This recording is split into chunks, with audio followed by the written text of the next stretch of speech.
pretty easy to see. We can ask all the questions and answer all the questions, but if you turn the ball over 6 times, it ain't gonna go very well for you. Especially if 3 of them or 4 of them end up in points. Was it 3 of them? 21 points off of 6 turnovers.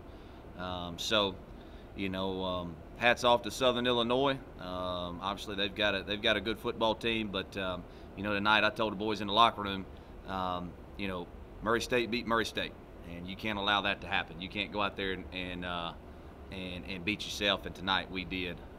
So very disappointed in that, but at the same time, very optimistic because that's a pretty easy, maybe not an easy fix, but that's something easy and tangible that our players can see. When we come back and we watch that tape and we go through those plays, that's very easy for them to recognize this is where we went wrong. It's not very hard for those guys to understand this is what happened. So we'll do that. We'll get it coached up.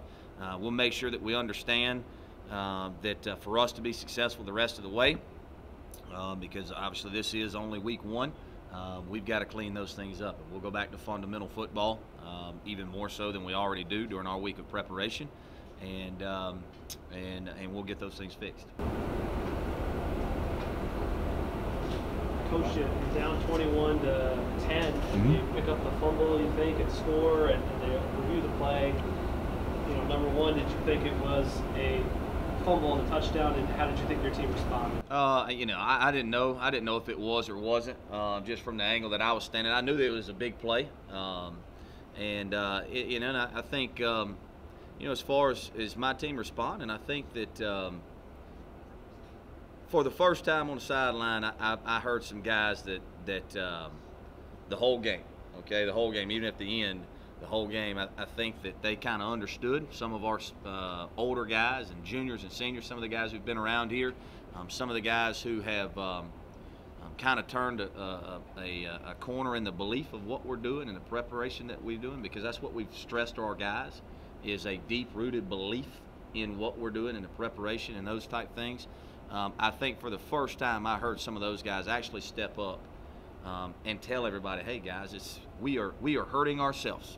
There's no reason to bitch, moan, and complain about it, because we are hurting ourselves, and that's all we've got to do is stop hurting ourselves. So obviously that could have been a huge swing in momentum, but you know, it wasn't. I don't know if it really was or really wasn't. I don't know. I haven't seen the replay or anything like that. But obviously it would have been good for our ball club to capitalize on that, but it didn't happen. But there was a lot of other opportunities that happened that we could have capitalized on too, and we just seemed to always squash our chances by turning the ball over. And if you look at a lot of those turnovers, just off the top of my head, obviously I hadn't watched the tape, I just watched it real time. I'll watch it tomorrow. A lot of those turnovers, I think 3 of them came off of big plays, big, you know, whether it was big runs, big chunks of runs. The one sprint out pass that we had over the middle that was going to be a big gainer turns into a turnover. So again, those are pretty tangible things you can watch on tape and go, man, this is what got us. I hate to call it the battle of the trenches, but SIU defensive line and offensive line, they generated a lot of rushing yards, created a lot of pressure for Drew Anderson. Where you shore that up between now and Central Arkansas and Kentucky moving forward? Well, I mean, we've got to share some things. We gave up 2 sacks for 16 yards. They gave up 3 for 32 yards. So I wouldn't exactly say that we just got our doors blown off, and they didn't. They had 96 plays, because everybody wants to talk about time of possession. When you turn it over six times, you're not going to have any time of possession. You don't have the football to possess the football. So if you can play 96 plays, then you're going to have yardage like that. I mean, that is what it was. But you know, I thought that if you take 3 points off, you take 21 points off that score, and then all of a sudden it's a pretty different ball game for the defense, because A, they're not out there as long, they're not taking as many snaps, and the score doesn't look like that. And who knows what would have happened offensively if some of those drives weren't killed by turnovers. So, you know, again, I'm not going to sit in here and make it, and they have a phenomenal ball club, but I'm not going to sit in here and get all jarred up and start looking at a bunch of stuff that's really not there. There is one thing on that piece of paper that's there, and it's 6 turnovers. And anytime you do that, the rest of that stuff does not matter. it does not matter, because it's most of the rest of that stuff is going to be a direct result from those 6 turnovers, and tonight it was. Murray State beat Murray State. That's bottom line. It doesn't matter who you put out there on that field. If we play like that again, it's going to be very hard to win, and we can't do that. Yes, ma'am. DJ seemed to find some good gaps tonight. Absolutely. Like he could certainly, take what he learned tonight and what he saw tonight and kind of move forward with that and possibly Sure. have more success. Absolutely. I thought that at times we ran the ball well and seemed to have some open space in there. Now a couple of those runs ended in turnovers again for Rodney, not DJ. I don't know if DJ accounted for one. I can't remember now. Hell, when you have 6 of them, it's hard to remember all of them. But I think that that's a huge positive. I think that there's some things. There's a lot of things in that ball game that we're going to turn around and we're going to look at and say, man, we did this pretty good. We did that pretty good. But there's always going to be the pink elephant in the room, and it's 6 turnovers. Quincy Williams looks like he might be your lead defensive stopper this year. Looked like it tonight. A couple really big plays. What did you see out of him? Physicality. Physicality. He had a couple of tackles that that it sounded like a firecracker going off. Which that's what he is. He's an explosive guy on contact.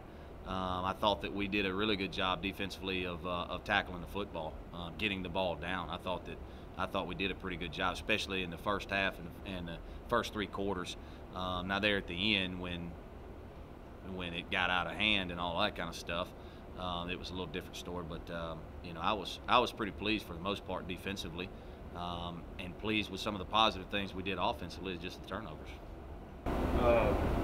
Outside of the turnovers that Rodney had, for somebody switching from wide receiver to running back, he had a good night with 70 yards. What did you see from him on a positive standpoint, as far as potential? Yeah, same thing we've been seeing. Again, my belief in those guys, my belief in this football team has not wavered whatsoever. I'm not, I wish I could come in here and tell you guys that I'm concerned or I'm worried or anything like that, or that it was a personnel thing and all. It's just not. It's the reason why it's the first of our 5 truths to winning a football game. You cannot turn the ball over. If you turn the ball over 1 time, it's going to be tough for you to win. If you turn it over 6 and 3 of them result in points, that's pretty much a nail in the coffin.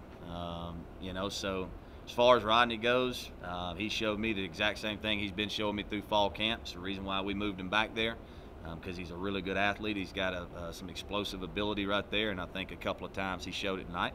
Just got to hold on to the football. Quick analysis of Drew Anderson. I know you've kind of been waiting to name a starting quarterback. He takes the field, has most of the drives. What did you think about it?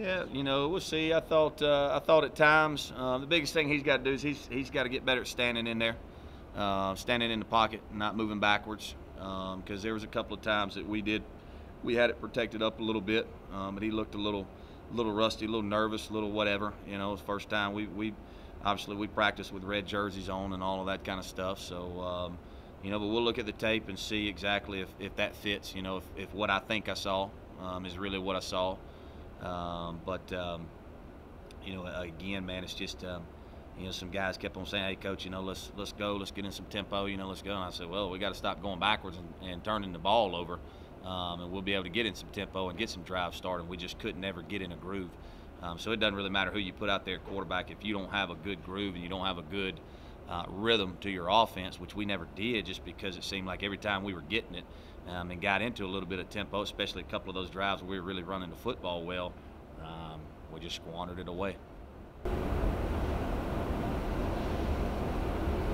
All good? All right.